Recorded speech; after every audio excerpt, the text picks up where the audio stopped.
નમસ્કાર મિત્રો, સ્વાગત છે તમારું યુટ્યુબ ચેનલના એક નવા વિડીયોમાં. વિદ્યા સહાયક ભરતી 2026 માટે વેબસાઇટ જે છે ડીપી ગુજરાતે ચાલુ થઈ ગઈ છે અને એનો નવો લુક જે છે એ પ્રમાણેનો છે. તો નવા લુક સાથે વેબસાઇટ શરૂ થઈ ગઈ છે અને સાથે સાથે ફોર્મ ભરવાની પ્રોસેસ જે પણ એ પણ શરૂ થઈ ગઈ છે.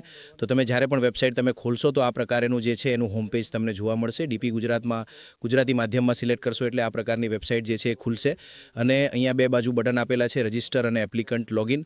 તો સૌ પહેલાં જે છે આપણે ત્યાં રજિસ્ટર કરવું પડે છે અને રજિસ્ટર કર્યા પછી એ ફોર્મ ભરવાનું ને બધી પ્રોસેસ જે થતી હોય છે. પણ એ પહેલાં હોમ પેજની વાત કરી લઈએ તો અહીંયા આપેલું છે પહેલાં ફોર્મ સાથે જોડવાના આધાર પણ આપેલા છે. તો નવા આધારો ફોર્મ સાથે જોડવાનું જે આપણને આપેલું છે એ આપણે જોઈ લઈએ કે કઈ કઈ વસ્તુ અહીંયા જે એ આપણને બતાવેલી છે.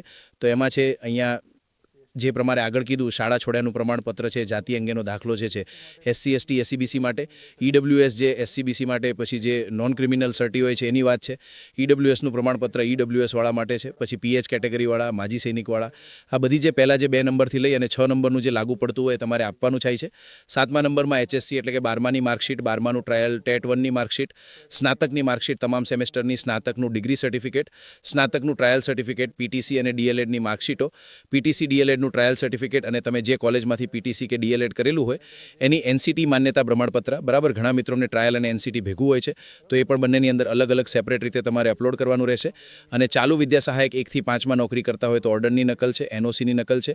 અને કોઈ વિધવા ઉમેદવાર હોય તો સક્ષમ અધિકારીનું વિધવા અંગેનું પ્રમાણપત્ર અને પુનઃલગ્ન નથી કર્યા એનું સોગંદનામું પણ રજૂ કરવાનું રહેશે. અન્યમાં બીજું કોઈ ડોક્યુમેન્ટ તમે હોય તો અપલોડ કરી શકો છો. તો અહીંયા નોંધ નીચે લખેલી છે કે ઉમેદવારોએ હાર્ડ કોપી સાથે ઉપરોક્ત દર્શાવેલ પૈકી લાગુ પડતા આધારો અને પ્રમાણપત્રો ઉપર પાન નંબર આપી અરજીપત્રક સાથે ક્રમમાં જોડવાના રહેશે. બરાબર, તો જે પણ ક્રમમાં આપેલા છે એ પ્રમાણે જોડીને તમારે સ્વીકાર કેન્દ્ર ઉપર જવાનું થાય છે. અને ખાસ વાત કરીએ વય મર્યાદાની, તો વય મર્યાદા વધી શકે કેમ? તો વય મર્યાદામાં કોઈ પણ પ્રકારનો વધારો કરવામાં આવ્યો નથી. અહીંયા વય મર્યાદાનો ચાર્ટ જે છે આપેલો છે. તો ઓપન કેટેગરીના જે ઉમેદવાર હોય એમનો જે જન્મ તારીખ જે છે 25/4/1993 થી 24/4/2008ની વચ્ચે હશે, એટલે કે 18 થી 30 વર્ષ સુધીના, તો ઓપન કેટેગરીના પુરુષ જે છે એ ફોર્મ ભરી શકે છે. બરાબર. બિન અનામત મહિલાની વાત છે તો 18 થી 38 વર્ષ સુધી જે છે એ મહિલા કેટેગરી જે છે બિન અનામત એટલે કે ઓપન કેટેગરીની મહિલાઓ 25/4/1988 થી 24/4/2008 સુધીમાં જે છે જન્મ તારીખ હોય તો બિન અનામત મહિલામાં એટલે કે ફોર્મ ભરી શકે છે. SCBC, SC અને ST અને EWS જે કેટેગરીના જે પુરુષ ઉમેદવારો છે એને 38 વર્ષ સુધીની છૂટછાટ મળવાપાત્ર છે. તો જો તમારી જન્મ તારીખ 25/4/1988 થી 24/4/2008 સુધીની વચ્ચે હોય તો તમે કેટેગરીનો લાભ મેળવી શકો છો. પુરુષ ઉમેદવારો માટે કેટેગરીનો લાભ મેળવવા માટે મહિલા ઉમેદવારોની જન્મ તારીખ જે છે એ 25/4/1983 થી 24/4/2008 સુધી એટલે કે 18 થી 43 વર્ષ સુધીની વય મર્યાદા કેટેગરીની મહિલાઓને આપવામાં આવે છે. બરાબર છે. PH કેટેગરીમાં 18 થી 43 વર્ષ, PH બિન અનામત મહિલાની વાત કરીએ તો 18 થી 45 વર્ષ, પછી PH કેટેગરીવાળા હોય પુરુષ તો 18 થી 45 અને શારીરિક ખોળખાપણવાળા મહિલા હોય કેટેગરીવાળા તો 18 થી 45. એટલે ટૂંકમાં વય મર્યાદા જે છે એની તારીખ જે છે 24/4/2026ના રોજ કટ ઓફ લેવામાં આવ્યું છે. અને જે પણ અહીંયા લાયકાતો વયકાતો બધું જે જોયું એ તમામ તારીખ જે છે 24/4/2026ને ધ્યાનમાં લેવામાં આવશે. 24/4/26 સુધીમાં તમારી જે ઉંમર જે છે એ પ્રમાણે થવી જોઈએ. અને અગાઉ જે વય મર્યાદા બાબતે હતી એ જ વય મર્યાદા છે, એમાં કોઈ પણ પ્રકારનો ફેરફાર કરવામાં આવેલો નથી. પછી વાત કરીએ કે ટેટની, એટલે કે ઘણા મિત્રોને એ પણ પ્રશ્ન હતો કે ટેટ કઈ જૂની ગણાશે કે નહીં ગણાય, તો એ બાબત પણ અહીંયા ક્લિયર થઈ ગઈ છે કે 2023 અને 25ની જ ટેટ ગણાશે, આગળની કોઈ પણ ટેટ ગણાશે નહીં. જે પ્રમાણેનો ગઈ ઠરાવ થયેલો હતો 2025માં, તો 23 અને 25ની ટેટ 1ના પ્રમાણપત્ર જ ગણાશે, બીજા કોઈ નહીં ગણાય. બરાબર. તો હોમ પેજ ઉપર જે છે એમાં તમે અહીંયા રજિસ્ટર લખેલું છે, રજિસ્ટર ઉપર તમે જાઓ છો તો જે આ પ્રકારનું પેજ ખુલે છે. તો અહીંયા અલગ વસ્તુ છે, પરીક્ષાનો પ્રકાર આપેલો છે. બરાબર છે. રાજ્ય ભરતીનો પ્રકાર 1 થી 5, વિદ્યા સહાયક વિષયનો પ્રકાર, એમાં તમે વિષયનું જે આવે છે ટેટ પાસ કરીનું વર્ષ સિલેક્ટ કરવાનો આવે છે, ટેટ નંબર. અહીંયા જ્યાં પણ સ્ટાર કરેલો છે બધી જ માહિતી જે છે તમારે ફરજિયાત આની અંદર નાખવાની છે અને પછી રજિસ્ટર તમે કરશો એટલે તમારું લોગિન જે છે થઈ જશે. આપણે ઉમેદવારો માટે અરજીપત્રકને ઓનલાઈન ભરવા માટેની જે સૂચનાઓ જે રહી એ સૂચનાઓ એક પછી એક અભ્યાસ કરીએ એટલે તમને ખ્યાલ આવશે. તો સૌપ્રથમ તો વિદ્યા સહાયક ભરતી અંગે ઓનલાઈન અરજીપત્રક જે છે એ વેબસાઇટ dpegujarat.in પરથી 15/4/26ના રોજ સવારના 12 વાગ્યાથી 24/4/26ના રોજ બપોરના 3 વાગ્યા સુધી જે ભરી કરી શકાશે. અરજીપત્રક ભરતા પહેલાં વેબસાઇટ ઉપર મૂકવામાં આવેલ ઉમેદવાર માટેની સૂચનાઓ અબન્નો સરકારશ્રીના ભરતી સંબંધિત ઠરાવો, જાહેરનામા અને પરિપત્રો તથા અન્ય સૂચનાઓનો કાળજીપૂર્વક અભ્યાસ કરવાનો રહેશે.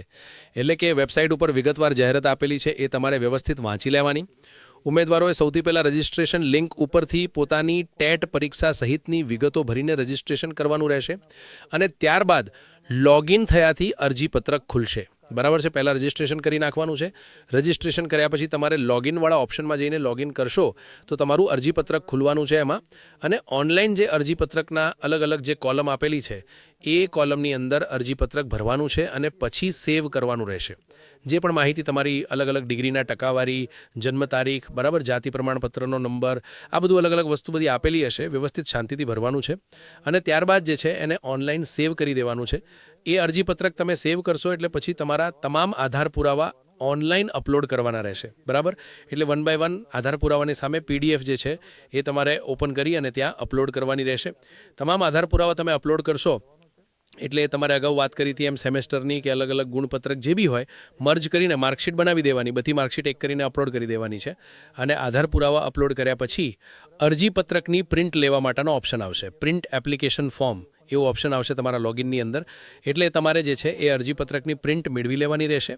આ ઓનલાઈન ભરેલું ફોર્મ જે છે એ પોર્ટલ ઉપર સેવ કરતાં પહેલાં તે માહિતી ઓનલાઈન ચકાસી લેવી અને ભરેલા ફોર્મમાં કોઈ પણ ફેરફાર કરવો હોય તો કરી લેવો. એકવાર સ્વીકાર કેન્દ્ર કક્ષાએ અરજીપત્રક ફાઇનલ સબમિટ થયા બાદ તેમાં સુધારો કરી શકાશે નહીં. આપણે જે પણ ફોર્મ ભરીએ છીએ, સબમિટ કરીએ છીએ, પછી એની અંદર તમારે કોઈ સુધારો કરવો હોય તો પણ તમે ફરીથી લોગિન કરીને સુધારો કરી શકો છો. પણ તમે સ્વીકાર કેન્દ્ર ઉપર જમા કરાવી દેશો અને એ લોકો ફાઇનલ સબમિટ કરી નાખે છે તો પછી એની અંદર કોઈ સુધારો થઈ શકતો નથી.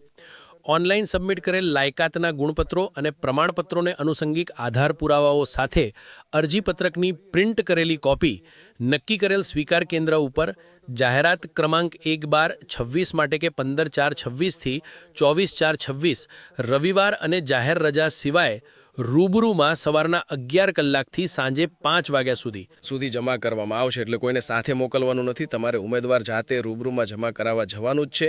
24 તારીખે સાંજે 5 વાગ્યા સુધી જમા કરી શકો છો. બરાબર.